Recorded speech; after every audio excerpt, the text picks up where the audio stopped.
Coming up with a great idea can give you a wonderful feeling. Suddenly, the world seems a much brighter place, and you feel the urge to share your happiness by showing everyone your creation. Unfortunately, people often have the annoying habit of looking at your shiny new idea, and instead of admiring it, pointing out all the faults. Now, all this criticism can make one rather defensive, and people often take their new ideas away, vowing not to return until they've made them perfect. This is a big mistake. All new ideas have faults, and one of the best ways to find the faults is to have other people examine the ideas and highlight what needs to be improved. But how can we do this without becoming depressed by all of their criticisms? Well, fortunately, there's a simple tool which helps us to structure people's feedback into the most useful form. It's called PPCo, and you can use it whenever you need to evaluate and strengthen an idea. Before we explain the tool, we'd like to talk about positive judgment. In previous programs, we've emphasized the importance of delaying your judgment when you're diverging, to give every idea some breathing room. However, sooner or later, ideas do have to be evaluated. So how do you deal with your judgment in those situations? And how do you avoid squashing the more creative ideas?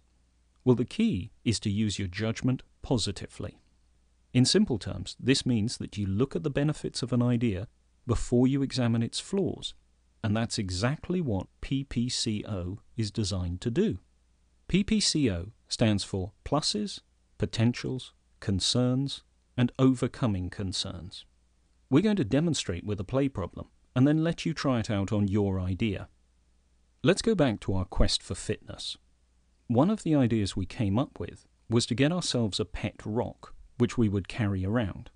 Now, we aren't talking about the sort of rock which fits neatly in your pocket. We mean something much bigger than that. We're thinking about the sort of boulder which you need to wrap both arms around to move. We think that after only a few days of rock carrying, your overall fitness would improve dramatically. So what do you think about our new idea? The chances are that you have all sorts of thoughts, but let's try to put them into a helpful order. Grab your workbook and follow these steps. First, turn to the page in your workbook titled Pet Rock PPCo. Second, using divergent thinking, remembering to delay your judgment, make a list of all the immediate pluses or benefits of the idea. For example, carrying a rock will build up your arm muscles, or you'll always have a place to sit down. The important part about pluses is that they should be direct benefits, rather than things that might possibly happen. We'll get to them in a moment. Once you've explored all the plus points, you can move on to the next step. And the next step is potentials. This time, what we want you to do is to generate a list of potential benefits that might occur as a result of your big idea. For example, carrying a big rock around might get you covered by your local TV station, or it might attract other rock carriers who want to form a new social society. Now, when you've run out of ideas about potential developments, you can move on to think about your concerns. But before you start jotting down all the flaws, we need to explain the format to use. You're going to write a series of problem statements, and as expert problem solvers, you already know how to phrase them using the starter words, how to, how might, or in what ways might I. This is really important. Phrasing the problems in a solution-oriented way makes a huge difference to the problem-solving process. Let's look at an example. You may be concerned that people will laugh at you for carrying a rock around. Restating this problem in a solution-oriented way could produce statements like, how to help people understand the health benefits of rock carrying, or how might I ignore people's laughter, or even how to make people's comments motivate me to exercise harder.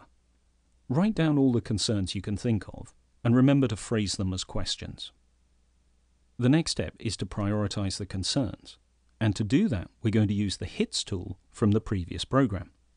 Go through the list of concerns and highlight any that jump out at you. To help keep your thoughts organized, rewrite your top concerns under O for overcoming concerns. Once you've done this, try and generate at least 10 ways to overcome each of them. Now, it's very important that you actually do this rather than just saying that you'll do it another time.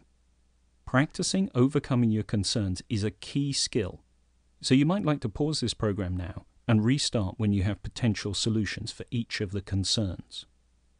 Okay, we've been through the PPCo process, so let's just review what we've achieved. By using positive judgment, we've identified the benefits that an idea will offer, plus the potential benefits that might happen. Secondly, we've looked at the weaknesses in the idea, prioritized them, and worked out how to overcome, or at the very least minimize them. The end result is an evaluated and strengthened idea. However, we're still missing one piece, and that's a simple summary of the idea. Your PPCo has generated a lot of new information about the strengths and weaknesses of the idea. You need to incorporate this information into a sentence or perhaps a short paragraph so that you can easily communicate the essence of the strengthened idea. We often find it helpful to start the summary with the phrase, "What I now see myself doing is." Applying this to our new fitness technique, we would produce something like, "What I now see myself doing is developing a bowling ball-sized rock. The rocks will be available in a range of colors and weights and will come with an illustrated guidebook titled, 'How to Get Fit by Carrying a Rock Around.' The rocks will be sold via the web and will be promoted by giving rocks to celebrities." Now, it's more than likely that you'll need to use PPCo several times during the development of your idea. And remember to summarize your findings by updating your "what I now see myself doing" sentence whenever you receive new feedback. In the next program, we'll look at how to turn your idea into reality through an action plan. But for today, your homework is to apply PPCo to your big idea. We left you a place in the workbook.